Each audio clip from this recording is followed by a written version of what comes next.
পরিবারের মধ্যে নিজের ছেলে সকাল 9টা পর্যন্ত ঘুম পারে, নামাজ পড়ে না, অথচ চাচা মিয়া মসজিদে গিয়া নামাজ পড়া 10 জনের বাড়িতে গিয়ে আর একজনের ছেলেকে ডাইকা কিনা দিনের দাওয়াত দেয়।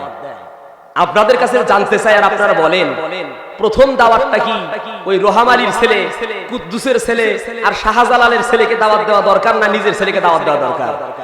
কথা বলেন, কাকে দাওয়াত দেওয়া দরকার? কিন্তু আমরা করি উল্টা। চাচা মিয়া, ভাইজান, দাদা মিয়া টোপলা নিয়ে ঠিকই 40 দিন আর 4 মাসের চেল্লায় চলে যায়, কিন্তু নিজের বাড়ির বিবি পর্যন্ত গরুর জন্য জমিনে গিয়া ঘাস তোলে। এরকম প্রমাণ সমাজের মধ্যে আছে না নাই? আসতে বলবেন আর প্রমাণ আছে না নাই? এর নাম তাবলীগ না। সারা দেশবাসী বাস করে বেড়াবো, আর আমার দেশের লোক, আমার এলাকার লোক জাহান্নামের দিকে ঝুঁকে যাব। এই বক্তাগিরি কইরা কিয়ামতের ময়দানে আল্লাহ তাআলা বক্তাকে বাইরা তক্তা বানায় ফেলবে। প্রিয় দিনী ভাইরা, এই জন্য আমাদের মূল দায়িত্ব হচ্ছে আমাদের এলাকার মানুষদেরকে বোঝানো। আপনারা সেই পরিবেশ করে দিয়েছেন, এলাকার লোকদেরকে দ্বারা দ্বীনের দাওয়াত পৌঁছানো।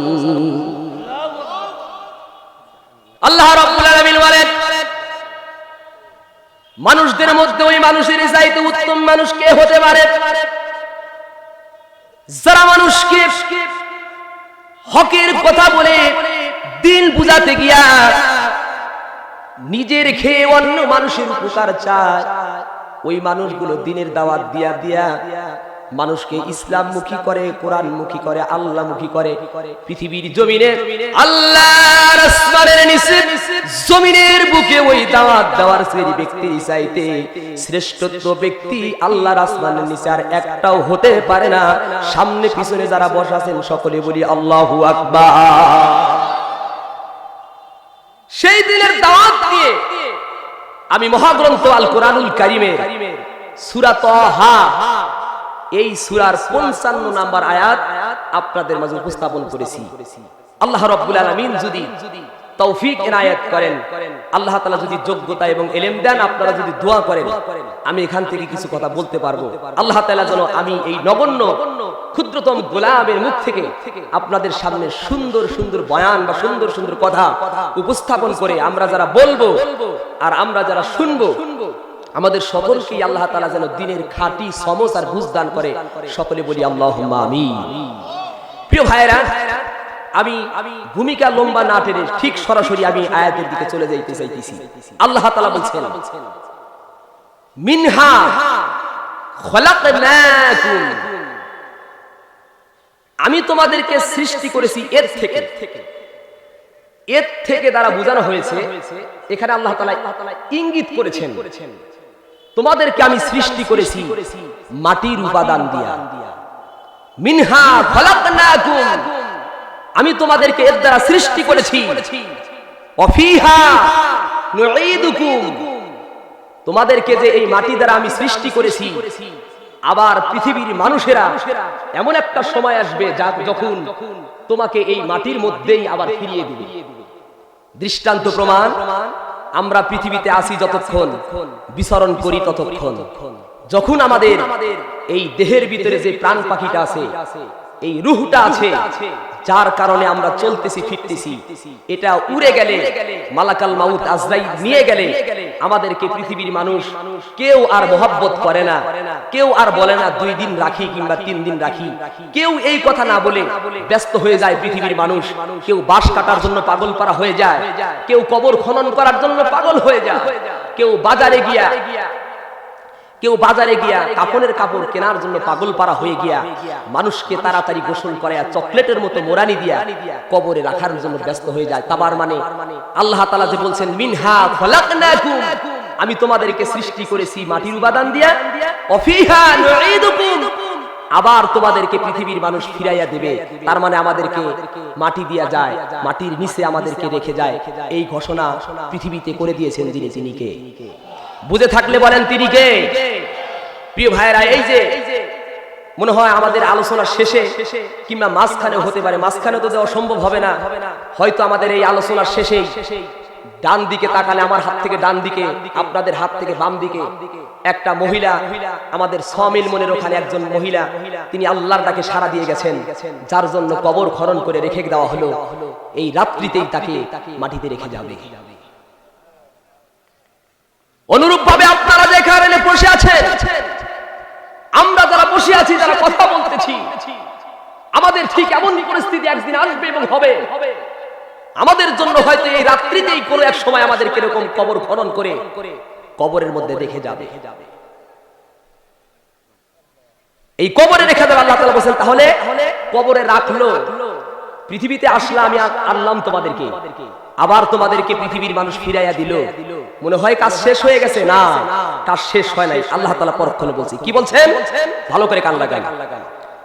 আল্লাহ রাব্বুল আলামিন বলেন, মিনহা খলাকনাকুম ওয়া ফিহা নুঈদুকুম ওয়া মিনহা নুখরিজুকুম তারাতান উখরা।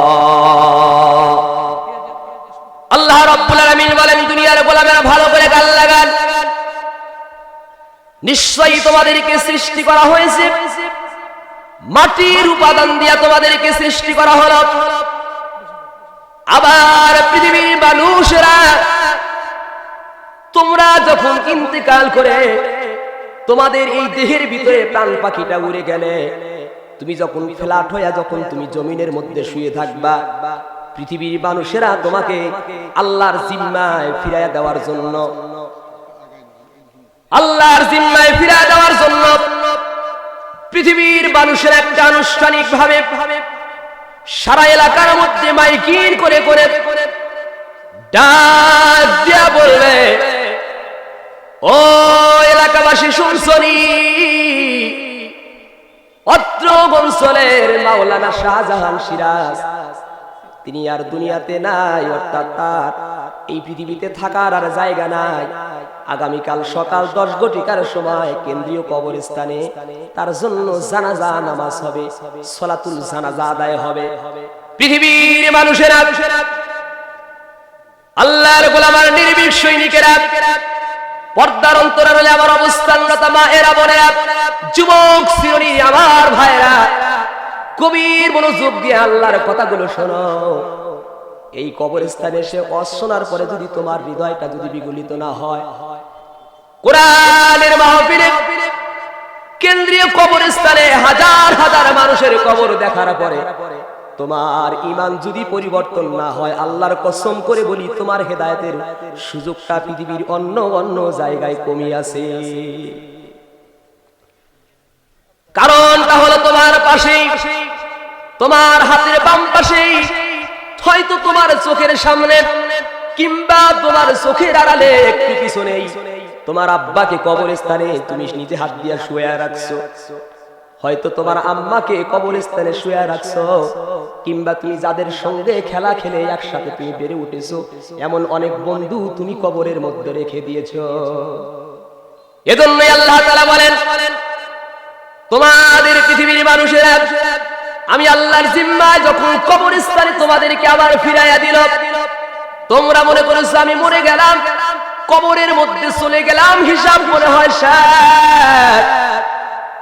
আল্লাহ রাব্বুল আমিন বলে, গোলাম, হিসাব তোমার শেষ হলো না। শোনো রে শোনো, আমি আল্লাহ তাআলা পরক্ষণে তোমাদের জন্য বললাম কি, ওয়া মিনহা নুখরিজুকুম তারাতান উখরা। আল্লাহ রাব্বুল আমিন সাবধান করে বলে, গোলাম, মাটির মধ্যে রাখলো, হিসাব শেষ হয়ে গেল তা না, আমি আল্লাহ তাআলা তোমাদের হিসাব নেওয়ার জন্য আবার একটা দিবস পালিত করব, সেই দিবসে হিসাব দিয়া দিয়া তোমাদেরকে আমার কাছ থেকে সরতে হবে। আল্লাহু আকবার। আমার প্রিয় ভাইরা, আমি একটি হাদিস আপনাদের সামনে তেলাওয়াত করেছি। আল্লাহর নবী বলেন, আল কবরু বিরিয়াজিল জান্নাত আও হুফরাতুম মিনান নার। আল্লাহর নবী ডাক দিয়া বলে, দুনিয়ার গোলামেরা, টাঙ্গালিয়াপাড়া কেন্দ্রীয় কবরস্থানের তাফসীরুল কোরআন মাহফিলে আপনারা যারা এসে বসে গেছে, আপনাদের উদ্দেশ্য করেই বলা হচ্ছে, গোলামেরা সরব, পৃথিবীর সব ঝামেলাকে উপেক্ষা করে দিয়া আল্লাহর কোরআনুল কারীমের তেলাওয়াত গুলো আর কথাগুলো শুনতে থাকো, হৃদয়ের কান দিয়ে কথাগুলো যদি শুনতে থাকো, আল্লাহ পাক রব্বুল আমিন তোমাদের ফেলে দেবেন না, বরং আল্লাহ পাক আদর করে তোমাদেরকে তার হিজাব দ্বারা, পর্দা দ্বারা তোমাদেরকে রহমতের করে লালন পালন করতে থাকবে। কেমনে লালন পালন করবে আল্লাহ তাআলা সেই কথা বলেন, ওয়া ইযা ক্রাআতাল কুরআনা জাআলনা বাইনাকা ওয়া বাইনাল্লাযীনা লা ইউমিনুনা বিল আখিরাতি হিজাবাম মাসতুরা। খারাপ লাগতেছে আপনাদের? মনে হয় খারাপ লাগে? খারাপ লাগে? খারাপ লাগে আপনাদের? দেখি হাত তুলে দেখান তো, দেখি কার কার খারাপ লাগে। 1 2 3, অনেকে হাত তুলছে। খারাপ লাগতেছে আপনাদের? সামনে পিছনে যারা বসা আছেন, পিছনে শব্দ আসতেছে না, জোরে বলেন খারাপ লাগে? তাকবীর দাও, লিল্লাহে তাকবীর, লিল্লাহে তাকবীর। আমার প্রিয় ভাইরা, সকল পেশার মানুষেরা, সকল শ্রেণীর মানুষেরা, শিক্ষক বলেন, প্রফেসর বলেন, ডাক্তার বলেন, ইঞ্জিনিয়ার বলেন, মুক্তিযোদ্ধা বলেন, কিংবা আপনার ডেপুটি কমান্ডার বলেন, কিংবা আপনার আব্দুল হাই সরকার কমান্ডার সাহেব বলেন, রাজীবপুরের সকল ঊর্ধ্বতম কর্মকর্তা আছেন যারা, সকলকে উদ্দেশ্য করে আল্লাহ তাআলা বলেন, তোমরা পৃথিবীর জমিনে তোমাদের ক্ষমতার আবরণে মানুষকে হয়রানি করতে পারো, পেরেশানি করতে পারো, জুলুম করতে পারো, কিন্তু যখন তোমার কাছে আজরাইল পাঠায়া দেব, মৃত্যু যখন হয়ে যাবে গো, একজন কৃষক মানুষ দৈনিক দিন মজুর করে সকাল থেকে সন্ধ্যা পর্যন্ত খেটে খায়, ওই মানুষের জন্য যেমন 3 টুকরা কাপড়, আর যত বড় লোক হও না কেন, ওই বড় লোক মানুষের জন্য কাপড়ের টুকরা কয়টা? তার মানে বোঝা গেল পৃথিবীর ক্ষমতা মানুষের কাছে থাকতে পারে, কিন্তু আল্লাহর কাছে চাইরানার কোনো দাম। আমার প্রিয় ভাইরা, যে আয়াতে কারিমা আমি আপনাদের মাঝে তেলাওয়াত করেছি পূর্বক্ষণে, অনুবাদটা হলো মাওলানা আল্লাহ তাআলা বলেন, ওয়া ইযা ক্রাআতাল কুরআনা জাআলনা বাইনাকা ওয়া বাইনাল্লাযীনা লা ইউমিনুনা বিল আখিরাতি হিজাবান মাসতুরা।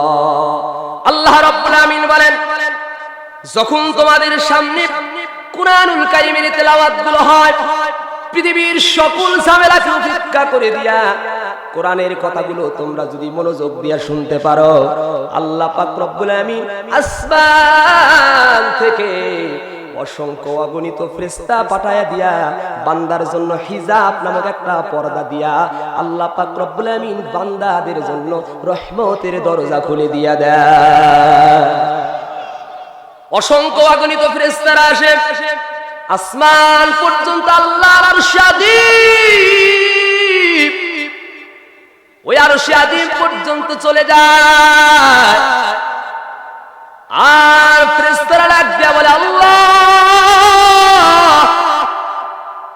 ওই যে টাঙ্গালিয়াপাড়া কবরস্থানের মালিক, জান্নাতের একটা পরিবেশে গো আল্লাহ,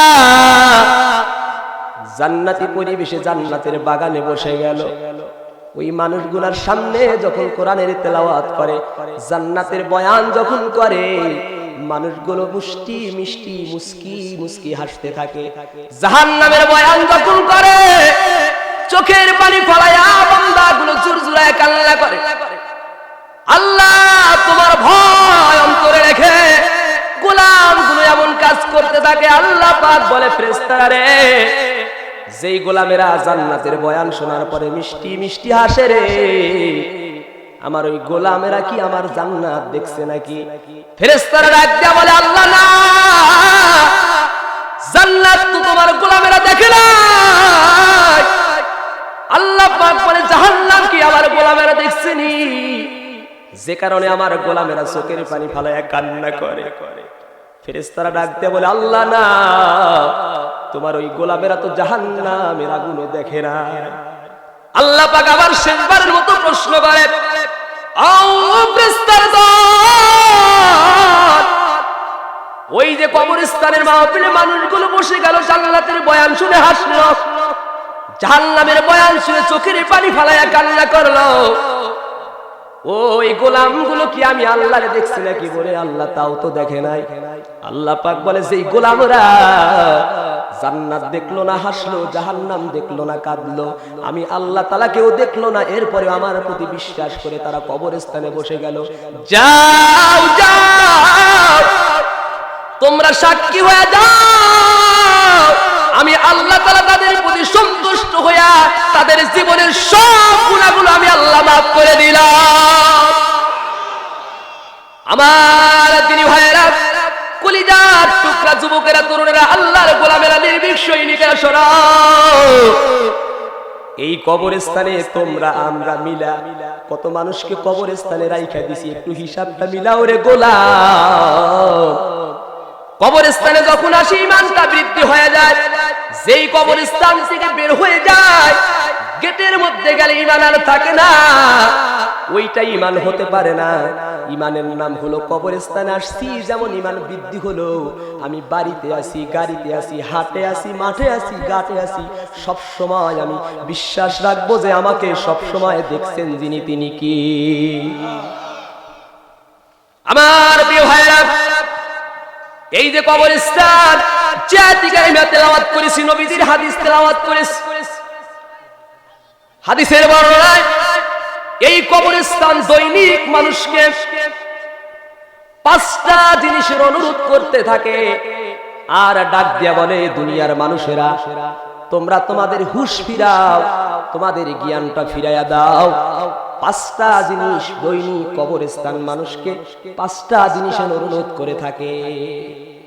5টা অনুরোধ করে এই কবরস্থান আমাদেরকে, দুনিয়ার মানুষদেরকে বলে, তোমরা যে বেহুশ হয়ে পৃথিবীর জমিনে ঘুরে বেড়াও, আল্লাহ তাআলাকে ভুলে যাও, রাসূলকে ভুলে যাও, ইসলাম থেকে তোমরা গাফেল হও, অথচ কবর প্রত্যেকদিন আমাদেরকে অনুরোধ করে কয়টা জিনিস বলেন? জোরে বলেন কয়টা? কি অনুরোধ করে কবর? যেহেতু আমাদের কবরে যেতে হবে, এই কবরের অনুরোধ আমাদের জানা দরকার আছে না নাই? আসতে বলবে না, দরকার আছে না নাই? কবরের কথা আজকে খেয়াল নাই, আমি কবরে চলে যাব এটার কোনো খেয়াল নাই।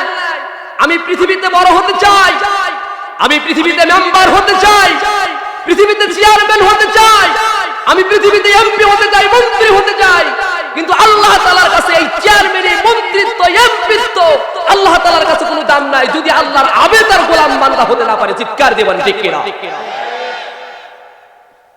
আল্লাহ তাআলার কাছে সকল গোলাম, সকল শ্রেণীর মানুষ আল্লাহ তাআলার কাছে সমান। সুবহানাল্লাহ বলতে মন চায় না? আমরা যারা এখানে বসে আছি, আপনারা হয়তো ভাবতেছেন এইখানকার লোকগুলো সম্মানী।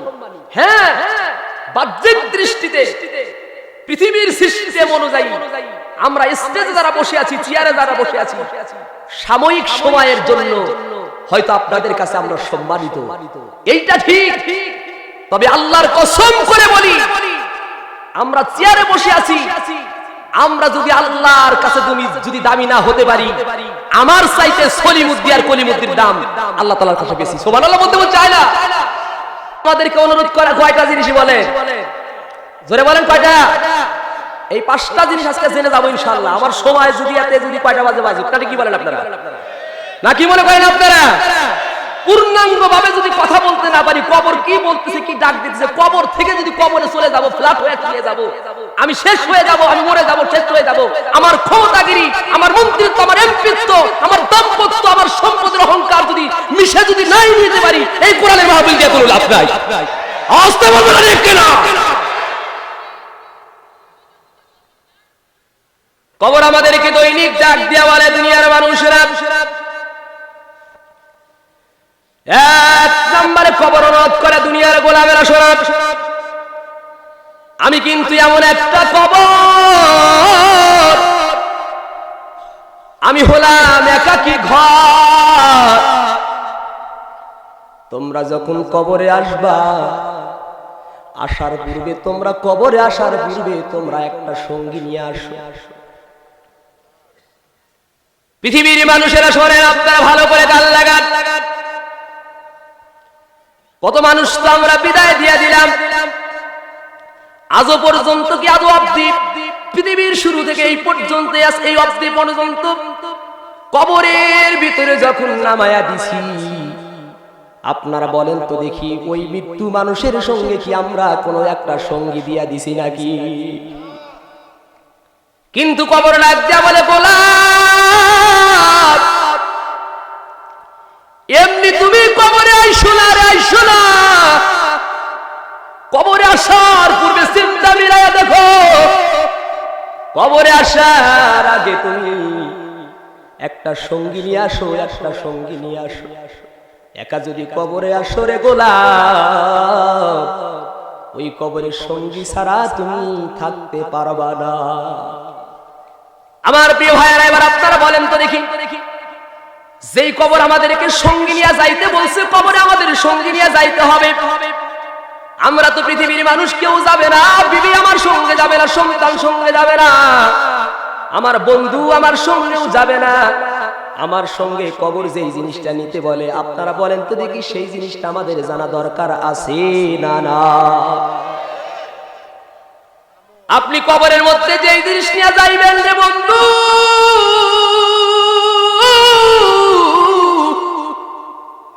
আল্লাহ পাক ফাইন্ড আউট করে দুনিয়ার গোটা মানবতার জন্য আল্লাহ পাক ফাইন্ড আউট করে সেই কথা জানিয়ে দিচ্ছেন।